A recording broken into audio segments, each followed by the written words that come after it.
Assalamualaikum warahmatullahi wabarakatuh. Teman-teman, kita bertemu kembali di channel Cahaya Hidayah. Nah, teman-teman, jadi di video kali ini saya akan membahas mengenai Hanif Al-Athos kembali, yang dimana Hanif Al-Athos ini katanya berhasil yaitu mengumpulkan kitab-kitab. Bahwasanya Ba'alawi ini adalah zuriat Nabi Shallallahu Alaihi Wasallam. Dengan ngototnya Hanif Al-Athos itu ingin diakui sebagai keturunan baginda Nabi Shallallahu Alaihi Wasallam.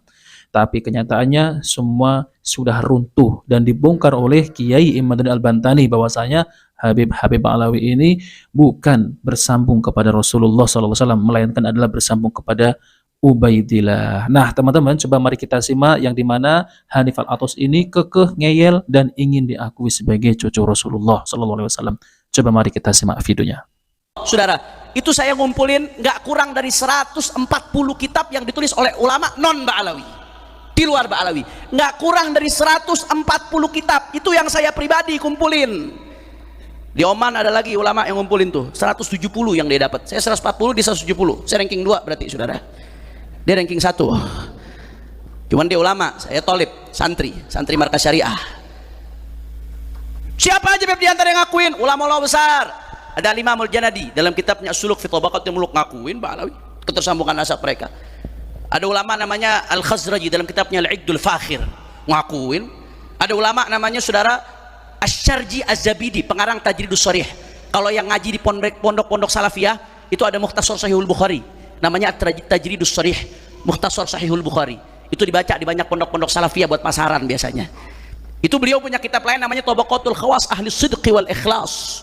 Di situ beliau ngakuin nasab Ba'alawi. Bahkan beliau nyebutin Sayyidina Abu Bakar bin Abdullah bin Abu Bakar. Itu yang dikenal dengan Al-Aidrus, dengan tanggal wafatnya lengkap disebutin. Ada kitab namanya Tuhfatuz Zaman fi Tarikh Sadatil Yaman yang ditulis oleh Imam Husain bin Abdurrahman Al-Ahdal. Husain bin Abdurrahman Al-Ahdal menulis Tuhfatuz Zaman. Ini bukan kitab kaleng-kaleng kalau anak zaman sekarang. Ini kitab Tuhfatuz Zaman diakui oleh Ibnu Hajar Al-Asqalani.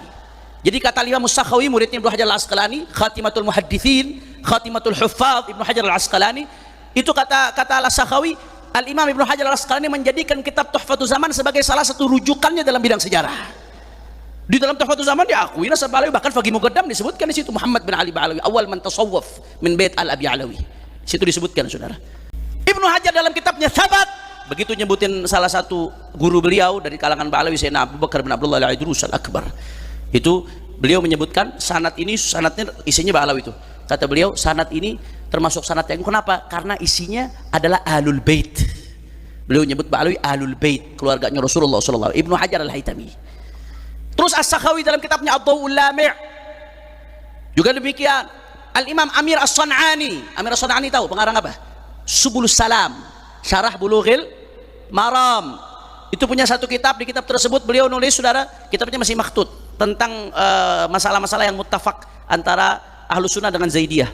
Di situ disebutkan, mereka ketika menyebutkan Ba'alawi, kata Amir Sunani apa? Mereka adalah Ahlul Bait bila raibin aglan wa syar'an wa urfan. Itu Amir Sunani omongannya. Ba'alawi Ahlul Bait tanpa keraguan sedikit pun, baik secara akal atau secara uruf atau secara syara'. Ini pendapatnya pengarang kitab Subulus Salam. Oh, kitabnya dibilang palsu sama fulan. Oke, ternyata di kitab yang lain juga muat, saking banyaknya, di Tajul Arus, Bisyahil Ghamus, sampai kitab urusan bahasa. Beliau ketika nyebut Ba'alawi nyebut Al-Husaini, bukan Tajul Arus. Di Maktabah Syamilah ada. Cari Ba'alawi Husaini ketemu, saudara. Kiai Haji Hasyim Asy'ari, Kiai Hasyim Asy'ari itu pernah mengeluarkan maklumat bahwasanya panggilan Sayyid dan Syarif hanya khusus untuk Ahlul Bait. Itu ada maklumat fatwa dari Kiai Hasyim Asy'ari, saudara, bersama para ulama NU di zamannya. Dan dengan demikian Kiai Asy'ari konsisten dengan sikapnya, setiap nyebut Ba'alawi beliau selalu nyebut Sayyid. Qala Sayyid Ahmad bin Abdullah As-Sagaf di Muqaddimah Qanun Asasin Nahdlatul Ulama. Begitu pula di dalam salah satu kitabnya ketika nyebutnya Habib Muhammad bin Husain Al-Habsyi, beliau menyebutkan qala Sayyid Kiai Hasyim Asy'ari. Terus ini ulama termasuk Kiai Haji Abdullah bin Nuh nulis kitab tentang Imam Ahmad Muhajir, dengan tegas itu menyatakan ketersambungan nasab Ba'alawi. Terus ulama semuanya salah, ulama semuanya bahlul, 140 kitab nggak ada yang ngerti, cuma dia yang ngerti. Kalau memang terputus, ulama-ulama itu yang menyatakan terputus. Nah, teman-teman yang dimuliakan oleh Allah Subhanahu wa taala, jadi itulah ya pengakuan dari Hanif Al-Athos, yang dimana Hanif Al-Athos ini ingin diakui sebagai keturunan baginda Nabi Shallallahu Alaihi Wasallam. Namun ya teman-teman ya, semua apa yang diucapkan oleh Hanif Al-Athos ini semua sudah dibantah oleh Kiai Imaduddin Al-Bantani. Jadi comot sana, comot sini. Tapi kenyataannya Hanif Al-Athos ini sampai detik ini tidak berani yaitu melakukan tes DNA. Kalau benar-benar yakin keturunan baginda Nabi Shallallahu Alaihi Wasallam, maka kenapa harus takut untuk melakukan tes DNA?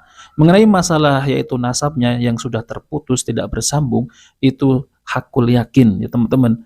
Mereka itu tidak bisa membuktikan, hanya bisa kuar-kuar cucu Nabi, ulama ini mengakui, padahal semua itu sudah dibantah oleh Kiai Imadul Al-Bantani. Coba mari kita dengarkan videonya. Ada judul kecil di atas Abnaul Imam itu, dia kasih judul kecil Al-Aqdul Masi. Coba lihat.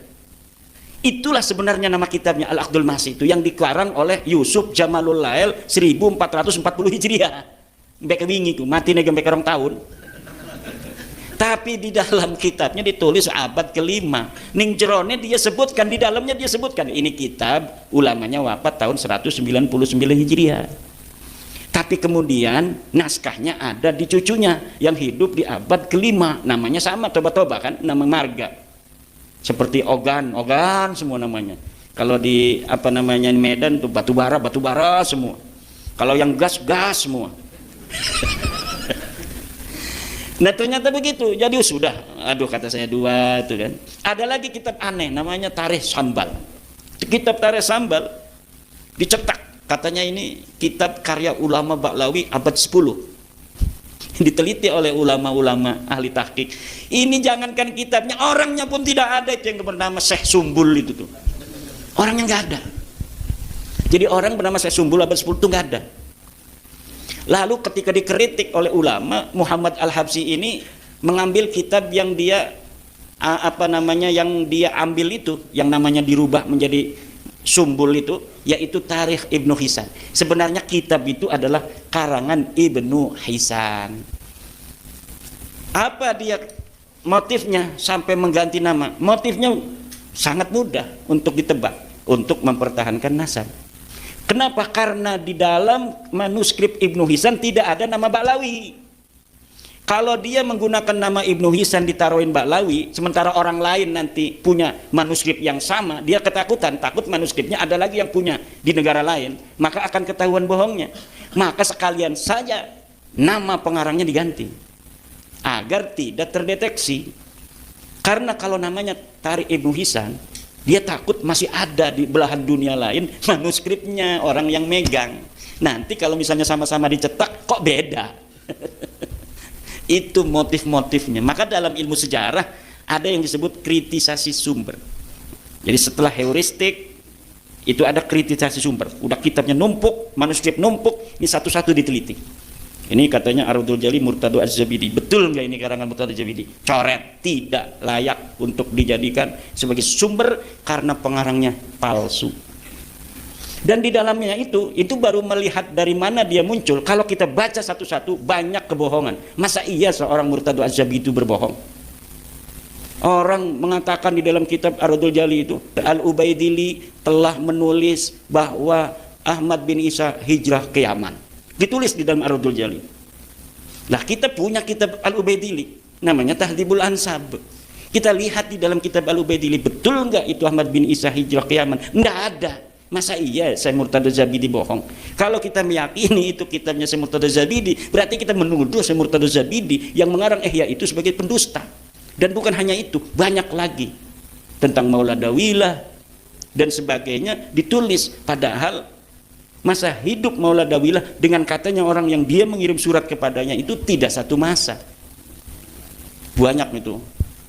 Kemudian yang terakhir itu Rumel, katanya ada kitab abad sekian. Bin Jadid mengarang kitab Al-Arba'un. Mana kitabnya? Enggak mau katanya. Belum boleh oleh sponsor saya. Bukan belum boleh, karena kalau disebutkan saya bisa mengatakan itu palsu. Karena gampang untuk meneliti sebuah algoritma yang telah kita banyak baca, hal-hal yang berkaitan dengan sebuah nasab yang kita teliti. Itu gampang, karena algoritmanya sudah jelas. 1, 3, 5, 7 udah jelas. Nggak mungkin 1, 5, 7 langsung ke 10, nggak bakal. Algoritmanya kan 1, ganjil kan, 3, habis 3, 5, habis 5 berapa? 7, nggak mungkin 1, 3, 5, 6. Salah itu, sama guru matematika langsung dicoret. Saya sudah bisa untuk menebak algoritma yang akan diberikan oleh siapapun yang memberikan bantahan itu. Kalau misalnya tidak masuk algoritma yang sudah ada, yang dibangun oleh ulama dari abad 4 sampai abad 9, dia sendirian ini ada, tanpa ada konfirmasi dari ulama-ulama yang ada di masa itu, udah jelas ini palsu. Belum melihat kertasnya, baru melihat narasinya, saya sudah bisa mengatakan itu palsu karena tidak sesuai dengan algoritma yang sudah dibangun oleh ulama dalam catatan kitab-kitab mereka tentang nasab itu. Nah, teman-teman yang dimuliakan oleh Allah SWT, jadi itulah ya mengenai penjelasan dari Kiai Imadil Al-Bantani tentang para Habib Alawi ini yang mengaku-ngaku sebagai keturunan Nabi SAW. Jadi mereka itu mempertahankan demi bersambungnya nasabnya, teman-teman. Jadi apa saja mereka lakukan, entah itu mereka itu memelintir perkataan para ulama, mereka berani berbohong, demi apa? Demi mempertahankan nasabnya, bersambung gitu. Padahal teman-teman ya, mereka itu walaupun gedabrus apapun, umat ini sudah sadar, sudah mulai cerdas, tidak mudah ditipu oleh mereka ini. Lawang mereka saja ini, ya teman-teman, berani menipu dengan atas nama Rasulullah SAW, apalagi menipu umat. Itu seperti Pak Muhdor, saya temukan kitab dari abad keempat. Ini nanti saya kasih shock terapi pengikutnya Kiai Imad. Ketika dicek oleh Kiai Imad Al-Bantani, kitab itu palsu. Astagfirullah. Nah, maka dari itu teman-teman, ya kita jangan mudah ditipu oleh golongan ini yang mengaku-ngaku sebagai keturunan Nabi. Mereka itu rela apa saja demi mempertahankan nasabnya. Karena apa teman-teman? Kalau mereka ini sudah ketahuan, umat ini sudah mulai cerdas.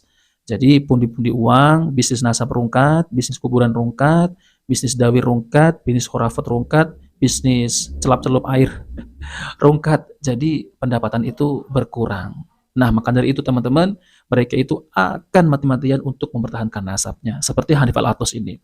Diajak untuk diskusi Kiai Imad Al-Bantani, tidak berani. Oh iya, kemarin juga diajak oleh Guru Gembul untuk diskusi. Ini Hanif Al-Atos juga tidak mau menanggapi. Apalagi dengan Kiai Imad, teman-teman. Jelas-jelas mati kutu. Ya, jelas-jelas nasabnya itu tidak bersambung kepada Rasulullah SAW, melainkan bersambung kepada Ubaidillah. Jadi sudah terang benderang, ya, yaitu tesnya Kiai Imad. Jadi kurang bukti apa lagi? Ya udah tes DNA, daripada keluar-keluar sana sini kampanye Ba'lawi cucu Nabi. Para ulama sepakat keabsahan nasab Ba'lawi, seada Ba'lawi itu sahih. Daripada seperti itu, maka ya udah tes DNA. Oh, haram. Terus gimana mengharamkan tes DNA? Ya semestinya mereka itu sudah tahu bahwasanya DNA-nya itu bukan DNA Arab, melainkan adalah DNA Yahudi Ashkenazi. Maka dari itu mereka itu mengharamkan untuk tes DNA, takut kalau ketahuan, takut kalau nanti ditinggalkan oleh para muhibbinnya. Kan sudah kadung jadi cucu Nabi, sekarang ini malah menjadi mantan cucu Nabi. Kan malu gitu teman-teman ya. Nah oke teman-teman, jadi itu saja yang sampaikan. Kita bertemu di video berikutnya. Jika video bermanfaat jangan lupa like dan subscribe di channel Cahaya Hidayah. Wabillahi taufiq wal hidayah. Wassalamualaikum warahmatullahi wabarakatuh.